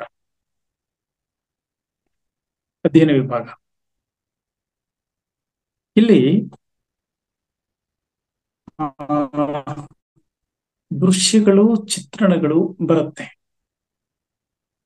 ಕನಸಿನಲ್ಲಿ, ಸ್ವಪ್ನದಲ್ಲಿ. ಆದರೆ ಇದು ಶರೀರದಲ್ಲಿ ನಮಗೆ ಸಿಗೋದಿಲ್ಲ. ಅಂತರ್ಪ್ರಜ್ಞಾ ಸ್ಥಿತಿಯಲ್ಲಿ, ಕಾಲ್ಪನಿಕ ಸ್ಥಿತಿಯಲ್ಲಿ ಇದು ಅನುಭವಕ್ಕೆ ಬರುತ್ತೆ. ಮುಂದೆ ಬರೋದು ಈ ನ್ಯೂರೋಫಿಯಾಲಜಿನ ಅಧ್ಯಯನ ಮಾಡಿರ್ತಕ್ಕಂಥ ವಿಜ್ಞಾನಿಗಳು ಕನಸುಗಳು ಯಾವ್ಯಾವ ಸಂದರ್ಭದಲ್ಲಿ ಹೇಗೆ ಅನ್ನೋದನ್ನು ಕೂಡ ಅಧ್ಯಯನ ಮಾಡಿದ್ದಾರೆ. ಈ ಕನಸುಗಳು ನಮ್ಮ ವೇದಗಳು, ಉಪನಿಷತ್ತು, ರಾಮಾಯಣ, ಮಹಾಭಾರತ, ಕೇವಲ ಹಿಂದೂ ಧರ್ಮ ಅಲ್ಲ, ಕ್ರೈಸ್ತ, ಮುಸಲ್ಮಾನ, ಪಾರಸಿಕ, ಜೈನ, ಬೌದ್ಧ, ಎಲ್ಲ ಕಾಲಘಟ್ಟದಲ್ಲೂ ಕೂಡ, ಎಲ್ಲ ಧಾರ್ಮಿಕ ಪರಂಪರೆಯಲ್ಲೂ ಕೂಡ ಸ್ವಪ್ನದ ಬಗ್ಗೆ ಉಲ್ಲೇಖಗಳಿವೆ. ಕೇವಲ ಭಾರತೀಯರಲ್ಲ, ಗ್ರೀಕರು, ರೋಮನ್ನರು, ಪರ್ಷಿಯನ್ನರು, ಚೀನಿಯರು, ಜಪಾನಿಯರು, ಸೊ ಎಲ್ಲರೂ ಕೂಡ ಎಲ್ಲ ಕಾಲಘಟ್ಟದಲ್ಲೂ ಸ್ವಪ್ನದ ಬಗ್ಗೆ ಉಲ್ಲೇಖಗಳಿದೆ.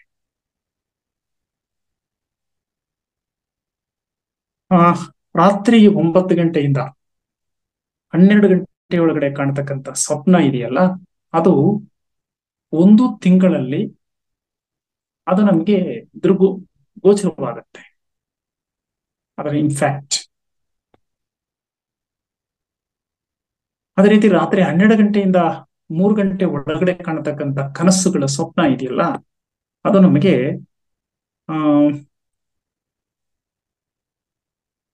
15 ದಿನಗಳಲ್ಲಿ ಗೋಚರ ಆಗುತ್ತೆ. 3 ಗಂಟೆಯಿಂದ 6 ಗಂಟೆ ಒಳಗಡೆ ಕಾಣ್ತೀವಲ್ಲ ಪ್ರಾಣಿ ಮುಹೂರ್ತದಲ್ಲಿ, ಅದು 3 ದಿನದ ಒಳಗಡೆ ನಮ್ಗೆ ಗೋಚರ ಆಗುತ್ತೆ. ರಾತ್ರಿ 9 ರಿಂದ 12 ಗಂಟೆ ಒಳಗೆ ಕಾಣತಕ್ಕಂಥದ್ದು 3 ತಿಂಗಳು ತಗೊಳುತ್ತೆ. 12 ರಿಂದ 3 ಗಂಟೆ ತಗೊಳ್ಳೋದು 1 ತಿಂಗಳಿಂದ 15 ದಿನ ತಗೊಳುತ್ತೆ. 3 ಗಂಟೆಯಿಂದ 6 ಗಂಟೆ, ಸೊ ಬ್ರಾಹ್ಮಿ ಮುಹೂರ್ತ, ಕಲ್ಲು ನೀರು ಕರಗುವ ಸಮಯ, ಇದು ಜಗತ್ತು ಸೃಷ್ಟಿಯಾಗುವ ಸಮಯ, ಜಗತ್ತಿನ ಸೃಷ್ಟಿಯ ಸಮಯ, ಇದು ದೇವರ ಸಮಯ, ಅಧ್ಯಾತ್ಮದ ಸಮಯ, ಧ್ಯಾನದ ಸಮಯ, ಅಧ್ಯಯನದ ಸಮಯ ಇದು. ಹಾಗಾಗಿ ತುಂಬಾ ಜನ ಹೇಳ್ತಕ್ಕಂಥದ್ದು ಕನಿಷ್ಠ 3 ಗಂಟೆ ಮೇಲೆ, 4 ಗಂಟೆ ಮೇಲೆ ಸೂರ್ಯೋದಯವಾಗೋದ್ರೊಳ ತನಕ ನಾವು ಧ್ಯಾನ, ಅಧ್ಯಯನ ಮಾಡಬೇಕು, ಅಭ್ಯಾಸಗಳನ್ನ ಮಾಡಬೇಕು. ಏಕೆಂದ್ರೆ ಈ ಒಂದು ಕಾಲ ಸಂದರ್ಭದಲ್ಲಿ ಈ ಕಾಸ್ಮಿಕ್ ಎನರ್ಜಿ 12 ಪಟ್ಟು ಜಾಸ್ತಿ ಇರುತ್ತೆ ಜಗತ್ತಿನಲ್ಲಿ. ವಿಶ್ವ ಪ್ರಾಣ ಶಕ್ತಿ 12 ಪಟ್ಟು ಜಾಸ್ತಿ ಇರುತ್ತೆ. ಯಾಕೆಂದ್ರೆ ಎಲೆಕ್ಟ್ರಿಕ್ ವೇವ್ಸ್ ಸೊ ಎಲ್ಲ ಜಗತ್ತು ಮೌನ ಸ್ಥಿತಿಯಲ್ಲಿರೋದ್ರಿಂದ, ಸೈಲೆಂಟ್ ಆಗಿರೋದ್ರಿಂದ, ಸೊ ಆ ಪ್ರಕ್ರಿಯೆ ಜಾಸ್ತಿ ಇರುತ್ತೆ. ಹಾಗಾಗಿ ಕಾಸ್ಮಿಕ್ ಎನರ್ಜಿ 12 ಪಟ್ಟು 12 ಪಟ್ಟು ಜಾಸ್ತಿ ಇರುತ್ತೆ. ಸೊ ಈ ಕಾಸ್ಮಿಕ್ ಎನರ್ಜಿ ಜಾಸ್ತಿ ಪ್ರಕ್ರಿಯೆ ಚಲನ ಸ್ಥಿತಿಯಲ್ಲಿರೋ ಸಂದರ್ಭದಲ್ಲಿ ನಾವು ಯಾವುದೇ ಒಂದು ಕೆಲಸ ಮಾಡಿದ್ರೆ ಅದಕ್ಕೆ ಒಂದು ಶಕ್ತಿಯ ಚೈತನ್ಯ ಸ್ವರೂಪ ನಮಗೆ ಲಭ್ಯ ಆಗುತ್ತೆ. ಹಾಗಾಗಿ ಮುಂಜಾನೆಯ ಧ್ಯಾನವನ್ನ ಮಾಡ್ತಕ್ಕಂಥದ್ದು. ಹಾಗಾಗಿ ಹೆಚ್ಚು ಅಧ್ಯಯನ ಮಾಡ್ತಕ್ಕಂಥವ ಕೂಡ ಈಗ ಒಂದು ಸಮಯದಲ್ಲಿ ಸೂಕ್ತವಾದ ಸಮಯ. ಹಾಗಾಗಿ ಈ ಸಮಯದಲ್ಲಿ ಕಾಣ್ತಕ್ಕಂಥ ಕನಸುಗಳ ಸ್ವಪ್ನ 3 ದಿನದಲ್ಲಿ ನಿಮ್ಗೆ ಗೋಚರ ಆಗುತ್ತೆ. ಸೊ ಇದಕ್ಕಿಂತ ಮಿರಾಕಲ್ ಅಂದ್ರೆ ಮಾಸ್ಟರ್ಸ್, ಸೂರ್ಯೋದಯವಾಗುವ ಸಂದರ್ಭದಲ್ಲಿ ಕಾಣುವ ಕನಸು ಅದೇ ದಿನ ನನಸಾಗುತ್ತೆ. ಸ್ವಾಮಿ ಅರವಿಂದ ಘೋಷ್ ಅವರು ಆ ಕಣ್ಣು ಮುಚ್ಚಿಕೊಂಡು ಉಳಿದ ಕ್ಷಣದಲ್ಲೇ ಸೂರ್ಯೋದಯವಾಗುವ ಸಂದರ್ಭದಲ್ಲಿ ಕಣ್ಣು ಮುಚ್ಚಿಕೊಂಡು ಜಗತ್ತಿನ ಮೂಲೆ ಮೂಲೆಯಲ್ಲಿ ಏನೇನ್ ಆಗ್ತಾ ಇದೆ ಅಂತ ಪಟಪಟ್ ಹೇಳಿರೋ, ಅದು ಹಾಗೆ ನಡೆದಿರೋ. ಯಾಕೆ ಈ ಸ್ಥಿತಿ ಅಂದ್ರೆ ಮಾಸ್ಟರ್ಸ್, ಯಾರು ಆಳವಾದ ಧ್ಯಾನ 1 ಗಂಟೆಗಿಂತ ಹೆಚ್ಚು ಧ್ಯಾನ ಮಾಡ್ತಾರೋ, ವಿಷಯದ ಕಡೆ ದೇಹದ ಕಡೆ ಗಮನ ಕೊಡದೇನೆ ಶ್ವಾಸದ ಕಡೆ ಗಮನ ಕೊಟ್ಟು ಇಡೀ ಜಗತ್ತನ್ನ, ಇಡೀ ಪ್ರಪಂಚವನ್ನ ಆವರಿಸ್ಕೊಳ್ತಾರೋ, ಅವರ ಶ್ವಾಸದಲ್ಲಿ ಎಂತಹ ಒಂದು ಶಕ್ತಿಯ ಚೈತನ್ಯ ಬಂದ್ಬಿಡುತ್ತೆ ಅಂದ್ರೆ, ನಮಗೆ 72,000 ಸಹಸ್ರ ನಾಡಿಗಳಿದೆ.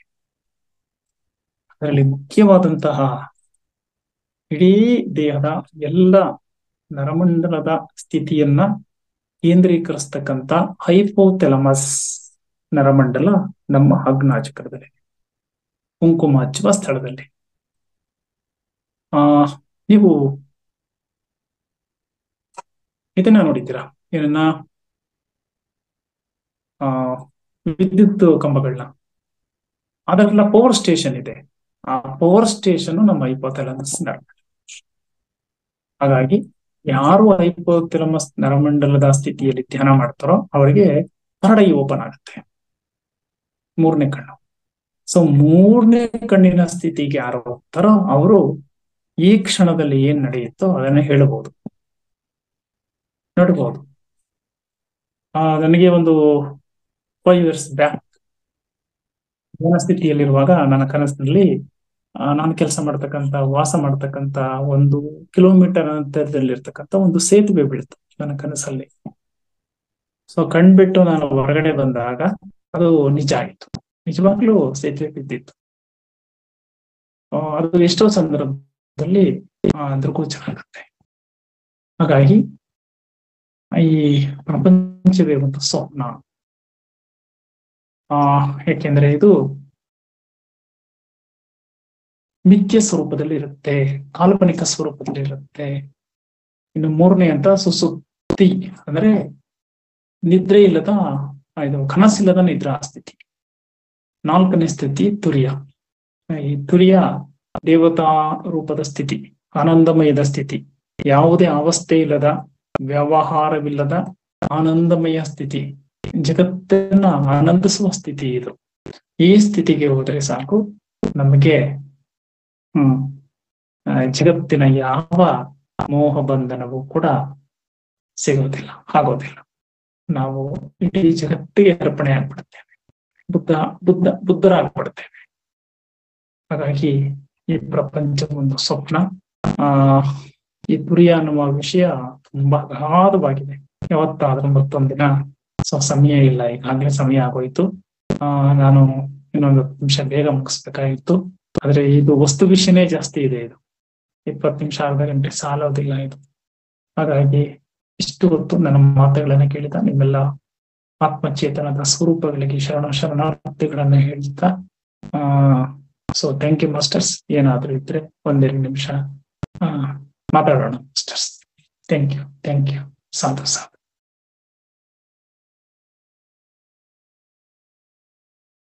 ಥ್ಯಾಂಕ್ ಯು ಮಾಸ್ಟರ್, ತುಂಬಾ ಚೆನ್ನಾಗಿ ಹೇಳಿದಿರ ಅನ್ನೋದಕ್ಕಿಂತ ನಮ್ಮನ್ನೇ ಒಂದು ಹೊಸ ಪ್ರಪಂಚಕ್ಕೆ ಕರ್ಕೊಂಡು ಹೊಟ್ಟೋಗಿದ್ರಿ ಇವತ್ತು.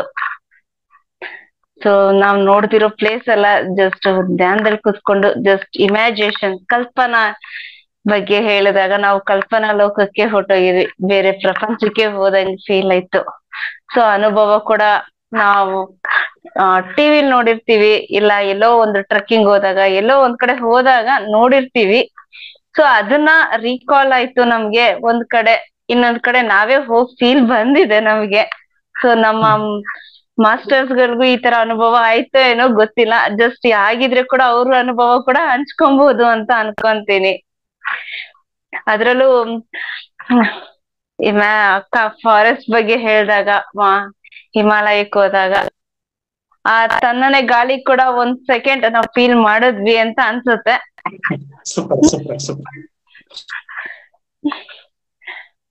ಸೊ ನಮ್ಗೆ ಯಾವ್ದಾವ್ದು ಪ್ಲೇಸ್ ಡ್ರೀಮ್ ಇತ್ತು ಅದು ನಾವು 1 ಸೆಕೆಂಡ್ ಫೀಲ್ ಆದಂಗ ಆಯ್ತು. Thank you so thank you very much sir.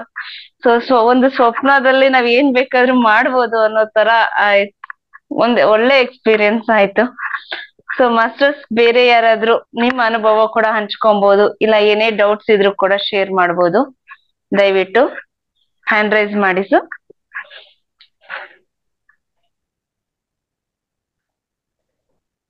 Master,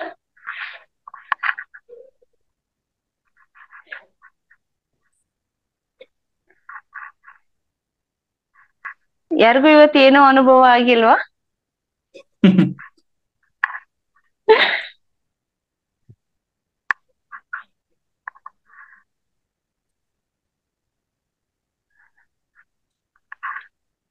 Arun Rao sir ಏನಾದ್ರು ಶೇರ್ ಮಾಡ್ತೀರಾ?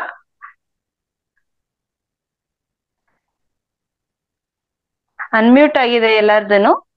ಸೊ ಯಾರಾದ್ರೂ ಮಾತಾಡಂಗಿದ್ರೆ ಸೊ ಅನ್ಮ್ಯೂಟ್ ಮಾಡ್ಕೊಂಡ್ ಮಾತಾಡ್ಬೋದು.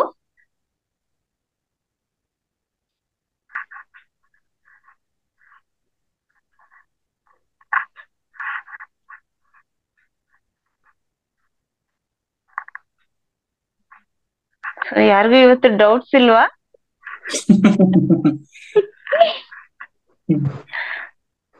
ಸೊ ಇವತ್ ಸರ್ ಹೇಳಿರೋ ಟಾಪಿಕ್, ಸೊ ಒಂದು ಕಲ್ಪನೆ ಲೋಕಕ್ಕೆ ನಮ್ಮನ್ನು ಕರ್ಕೊಂಡ್ ಹೋಗಿದ್ರು. ಸೊ ನೀವು ಕಲ್ಪನೆ ಏನೇನ್ ನೋಡಿದ್ರಿ, ಏನ್ ಫೀಲ್ ಮಾಡಿದ್ರಿ ಅಂತ ನಿಮ್ಮ 2 ಮಾತುಗಳನ್ನ ಹಂಚ್ಕೊಬಹುದು ಅನ್ಕೊಂತೀನಿ. ಸೊ ದಯವಿಟ್ಟು ಶೇರ್ ಮಾಡಿ.